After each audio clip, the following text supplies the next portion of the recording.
The idea of an agent provocateur is one that's been around ever since people started cooking up cheat codes in order to make gains in life, be they monetary, social, or otherwise. The term gained popularity and was coined in the early 1800s in France, as evidenced by the fact that it just sounds cooler in general than English. It sounds like this. Agent provocateur.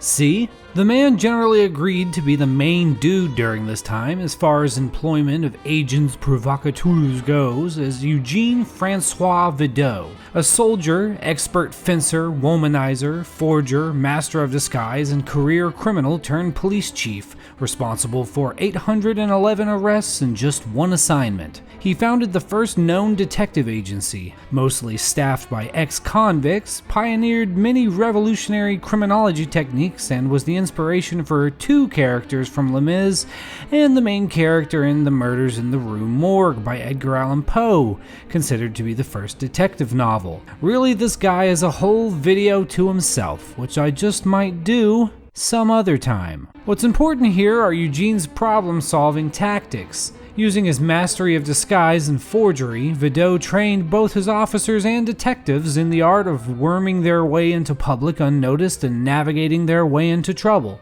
Often arrests and imprisonments by Vidot's squad were achieved using means outside of what a regular officer would be able to because of, laws and stuff. They caught countless crooks and frauds by posing as crooks and frauds. They were deputies of deception, disciples of dishonesty, and some third thing that alliterates. They caught bankruptcy artists, busted unions, dismantled fraud cases, and just generally went out there like a bunch of rock stars culling the herd of white-collar criminals and retiring back to base for some hookers and blow. Now, some of their methods are perfectly legal in this day and age, and common practice for catching criminals. Sting operations, for instance, are legal and effective, provided they are executed within the letter of the law, and that ultimately the opportunity to commit a crime exists, but there is no coercion upon the suspect to commit the crime where they may not have absent the presence of undercover law enforcement. An agent provocateur, or bad actor as we refer to it in the more modern sense, has a heavier hand in the crime being committed,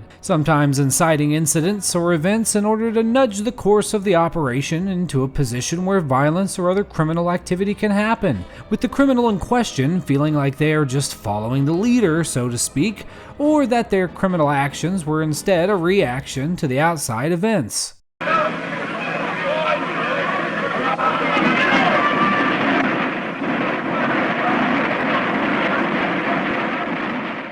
Starting on May 1st, 1970, at and around Kent University in Ohio, students began forming a peace rally in protest to the Vietnam War's expansion into Cambodia. Allegedly, students leaving bars around the college were smashing beer bottles on police vehicles and taunting policemen. Local businesses received anonymous threats, and there were tips from people related to the rally that the protesters intended to cause havoc and destruction in both the university and the city. Every police officer in Kent had already been deployed by the end of the day, covering Kent and the university, tensely awaiting some kind of rumored conflict to occur. By the end of day 2, the governor, having heard theories of students with OP weapon loadouts and a plot to turn the town groovy by spiking the water with LSD, requested that the National Guard be called in. By day 3, the governor had threatened to declare martial law upon hearing reports of police and firemen being assaulted and offshoot protests having to be broken up by the National Guard with tear gas.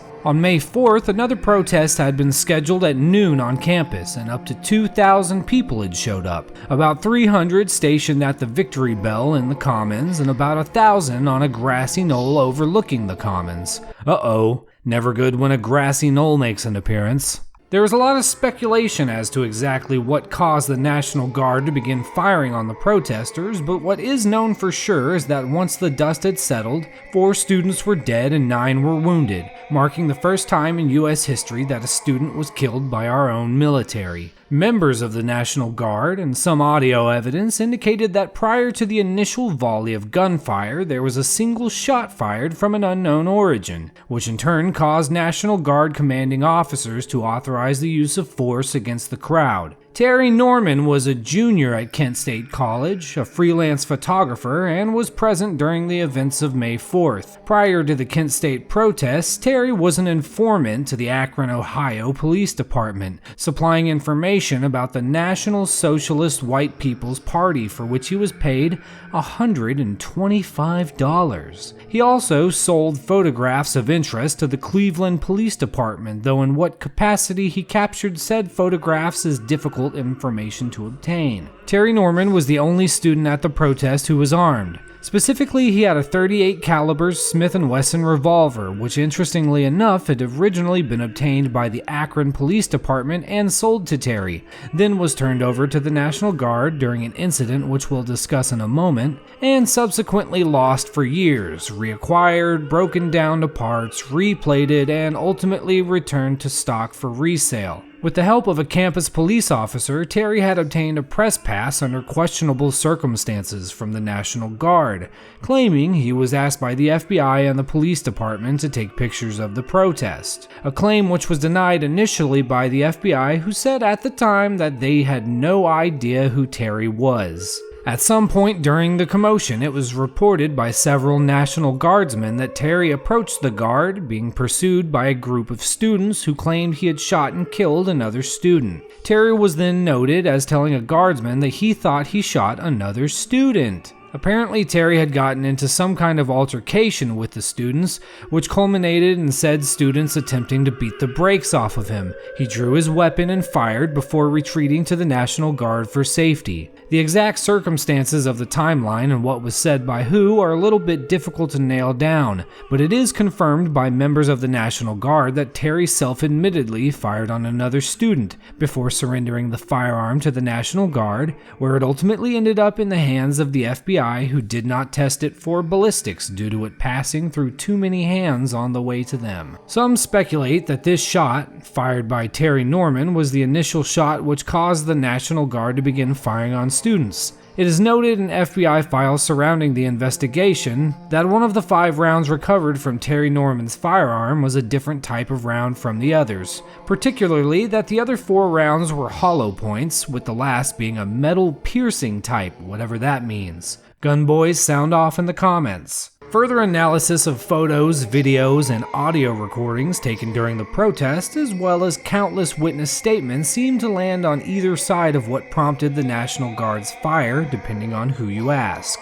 Terry Norman was questioned a handful of times after this encounter, but never had his day in court, as his whereabouts became unknown shortly thereafter. After years of intense pressure from the media and various members of the government desperate for answers as to how these killings occurred, the FBI did eventually cop to having previous experience with Terry Norman, but only as a paid informant, someone who delivers results after the fact and allegedly has no prior directives going in. Was Terry Norman actively working for the FBI and police department during what ended up being dubbed the Kent State Massacre? Or was he just an ex-informant that knew that there was money to be made from providing photo evidence to the state? Did Terry fire the fateful shot that incited the killing of 4 students? Did the police department and National Guard see Terry as a catalyst to finish this protest once and for all? Why was Terry allowed on campus, which was an active crime scene, after it was closed to the public? Why did the police department supply Terry with a firearm? These are all definitely questions.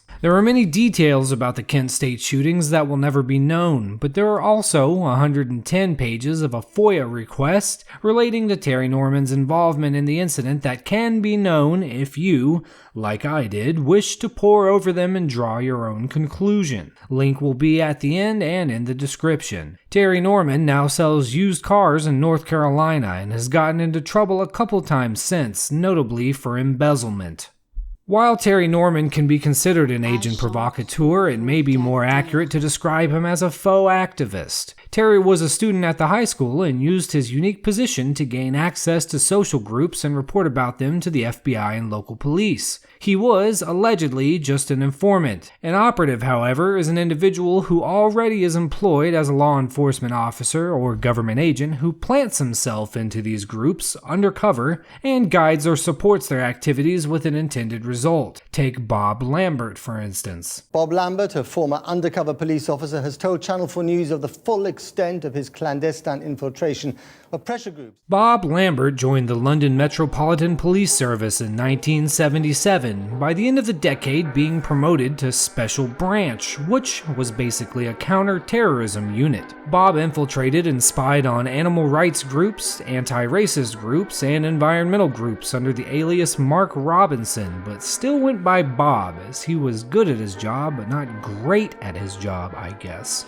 The methods by which he was able to maintain cover and gain credibility within these groups was a bit controversial, however, with the most questionable act being in 1985 when Bob fathered a child with one of his targets, despite the fact that he already had a wife and kids back at the house. Jackie, the side chick in question, maintained a relationship with Bob during her stint as an animal rights activist, with Bob up and vanishing entirely in 1987 with little warning. He told Jackie he'd gotten into trouble with the police and had to go abroad for a while, but the truth was Bob had essentially just completed that assignment and it was time to move on to the next.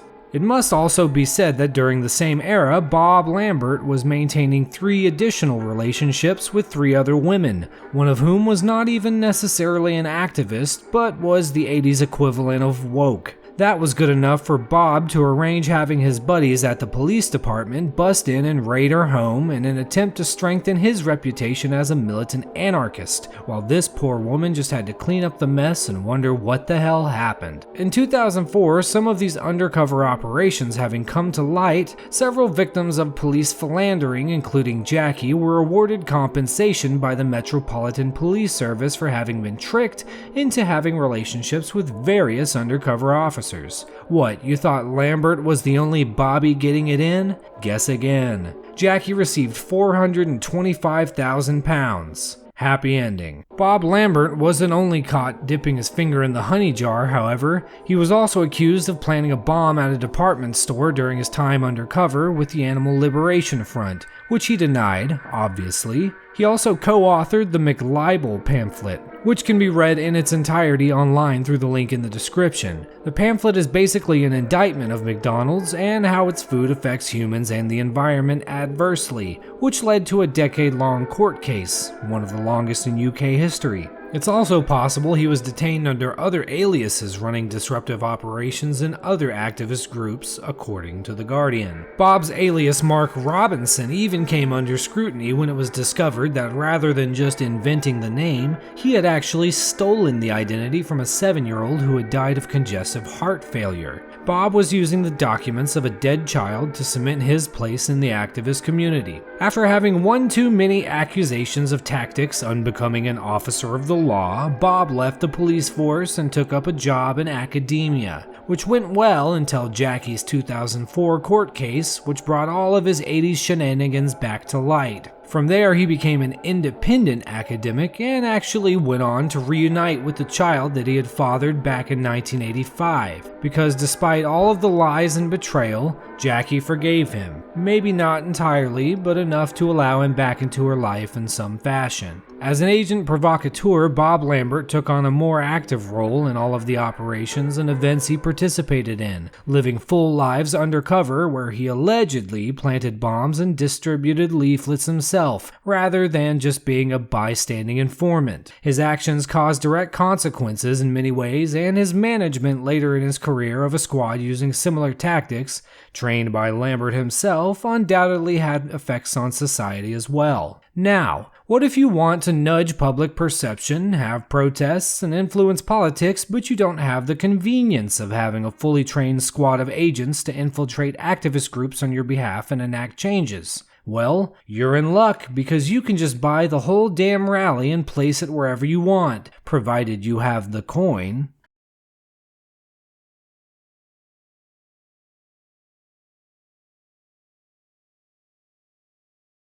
Welcome to Crowds on Demand, your home for staging protests, PR events, and political lobbying entirely from scratch and ultimately bending reality to your will. Yes, this is a real website, and yes, they really do perform entire events cooked up by some rich puppet master with specific interests, but not a lot of connections. Events such as tricking one of your employees into believing he's far more successful and influential than he really is, Having fake paparazzi swarm men wearing your clothing line in order to jack up prices. Absolutely demolishing a business that was discovered to be owned by a pedophile with an IRL DDoS. Smashing labor unions, as we've been doing for hundreds of years. Say goodbye to that raise. And last but not least, covertly influencing public opinion of elected officials, and all of this is just using hundreds of actors and completely staging most of the events. Okay, so let's say you always wanted to be an agent provocateur but never had the guts to bomb a local grocer or get involved in combat with police officers. Well, don't you worry. You can apply to work for Crowds on Demand right here. Be sure to include a headshot and relevant work experience. This website is just one I found along the way of doing all this research by happenstance. It's public info right there for the taking, and I just happened across it. Now imagine how many similar operations are going on if you just dig around a little bit, or ask the right people.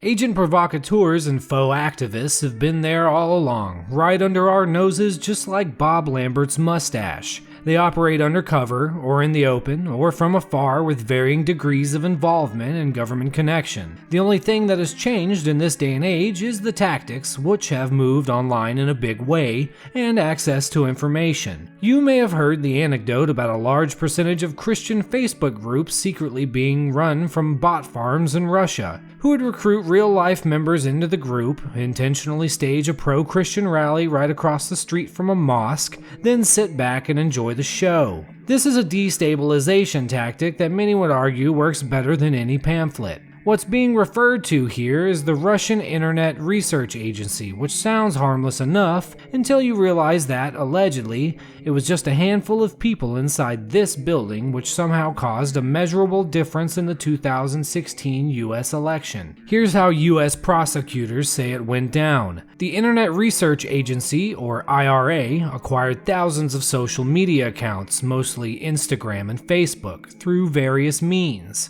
Sometimes falsely reactivating accounts of Americans who had been dormant long enough to be inactive, or accounts that had been closed for one reason or another, and sometimes creating entirely false identities based in the US by gaming verification systems. Then, members of the IRA posing as political activists accosted real American accounts for tips on how to make the biggest difference when out there campaigning for their selected party. They received tips such as, target purple states where the race is going to be close and the tide may be turned more easily. The IRA, with over $1 million budget, then took out ads on Facebook and Twitter using these verified accounts, bandying their favored candidate about like a hero. Then, using a meticulous system of working in shifts to make sure each account was posting during the correct respective time zone, they would identify significant posts or comment threads and go to work either trying to cast a negative light on the candidate they didn't like, or just really sucking off the one they did, creating as much dissent as possible in each area.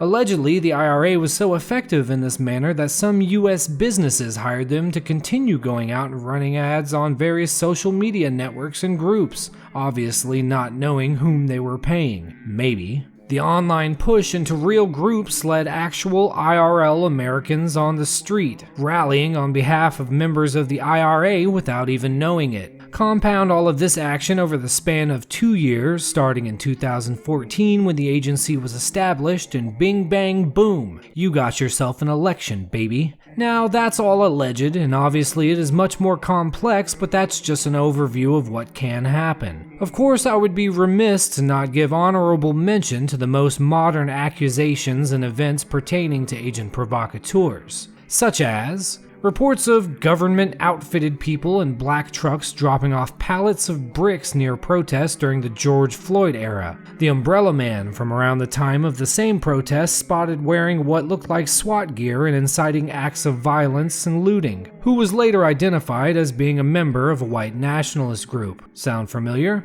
Ray Epps, an ex-Marine present at the January 6th rally where hundreds of folks just busted in the Capitol building and threw a real rager. Epps was accused of being an informant for the FBI and/or hired by them to manipulate the crowd into thinking a government-level B&E was a great idea. These claims are all alleged and demonstrably contentious, so I will not be taking a side, but let us not forget a more recent revelation proven to be true with very interesting implications. The Proud Boys, described often as a far-right, extremist, male chauvinist group of Trump supporters, which started as a joke on an internet forum, were a driving force during the events that took place at the Capitol on January 6th, and are arguably one of the most well-known alt-right groups. Court records show that at least 8 members of the Proud Boys who were present on that day were FBI informants, which certainly poses the question of what is the ratio of true radicals to paid FBI associates. However, the biggest revelation would come just a few weeks later after the incidents at the Capitol, when it was revealed that Henry Theriault,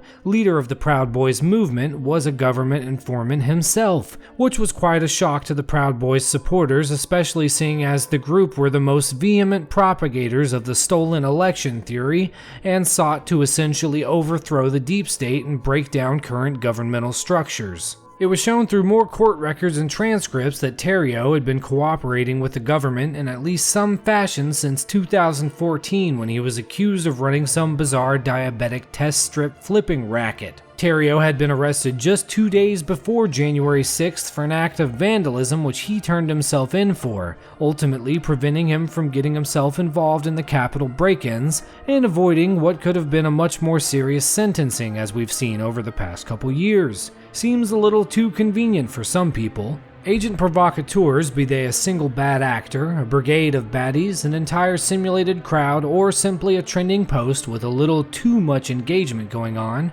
certainly have an effect on the day-to-day social, economic, and political landscape. After a while, though, the question occurs, what is the actual percentage of true activism happening, and how much is being paid for in some form or fashion by any number of government agencies or powerful corporations with skin in the game pursuing their interest, be they financial, political, or criminal? How many different angles are these operations coming in from? Democrat, Republican, left, right, and all in between. At the end of the day, it kind of makes you wonder if damn near everything you see, hear, and read has been influenced from its inception with you and your opinions and votes and money in mind. This has been Black Lodge. Come back and see us sometime.